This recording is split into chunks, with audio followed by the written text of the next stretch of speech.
শাহরিয়ার হত্যাকাণ্ডকে কেন্দ্র করে যে হত্যাকারীদের এখন পর্যন্ত দৃশ্যমান কোনো পদক্ষেপ নেওয়া হয়নি।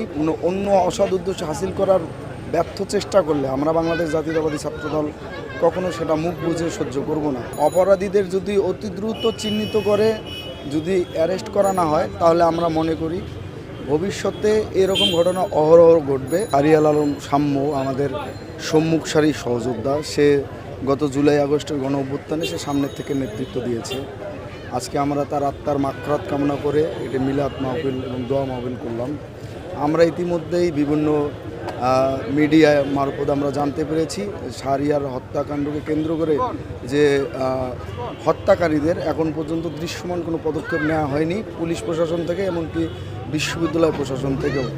আমরা জানলাম, আমরা এও বিভিন্ন সোশ্যাল মিডিয়া এবং দুই একটি মিডিয়াও আমরা জানতে পারলাম যে 3 জনকে গ্রেপ্তার করা হয়েছে, তারা এই হত্যাকাণ্ডের সাথে জড়িত কিনা সেটাও অনেকে সন্দেহ পোষণ করছে। এবং আমরা এও দেখলাম যে তাদেরকে যারা ধরিয়ে দিয়েছে তাদেরকে পুরস্কার দেওয়া হয়েছে। সাম্য ঢাকা বিশ্ববিদ্যালয়ের একজন মেধাবী শিক্ষার্থী, 18-19 শিক্ষাবর্ষের। সাম্য হত্যাকে কেন্দ্র করে কোনো প্রকার কেউ অন্য অসৎ উদ্দেশ্য হাসিল করার ব্যর্থ চেষ্টা করলে আমরা বাংলাদেশ জাতীয়তাবাদী ছাত্রদল কখনো সেটা মুখ বুজে সহ্য করব না। আমরা এখন পর্যন্ত অত্যন্ত সহিষ্ণুতার সহিত, আমাদের যেহেতু ভাই সহযোদ্ধা ছোট ভাই শহীদ হয়েছে, হত্যাকাণ্ডের শিকার হয়েছে, আমরা এখন পর্যন্ত সহিষ্ণুতার সহিত আমাদের যে দাবি দেওয়া যে দ্রুত একটি হত্যাকারীদের দ্রুত অ্যারেস্ট করে আইনের আওতায় বিচারের দাবি জানিয়েছি। ইতিমধ্যে আমরা আরও দাবি জানিয়েছি, যেহেতু বিগত 9 মাসে আপনার ঢাকা বিশ্ববিদ্যালয় ক্যাম্পাসে 2টি খুনের ঘটনা ঘটেছে। এই ঘটনা যদি এইভাবে অপরাধীদের যদি অতি দ্রুত চিহ্নিত করে যদি অ্যারেস্ট করা না হয় তাহলে আমরা মনে করি ভবিষ্যতে এরকম ঘটনা অহরহ ঘটবে।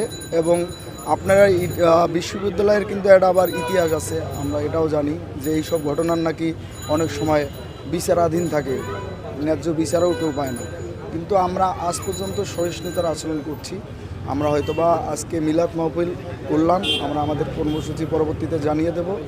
আমরা চাই অতি দ্রুত সময়ের মধ্যে প্রকৃত হত্যাকারীদের খুঁজে বের করে তাদের অ্যারেস্ট করে যথাযথ শাস্তির বিধান নিশ্চিত করা, এবং একই সাথে এই ঢাকা বিশ্ববিদ্যালয়ের বর্তমান যে প্রশাসন আছে তারা ব্যর্থতার দায় এড়াতে পারে না। আমরা অবশ্যই এই ব্যর্থতার দায়ভার নিয়ে এই ভিসি এবং প্রক্টরকে অতি দ্রুত পদক্ষেপ দাবি করি।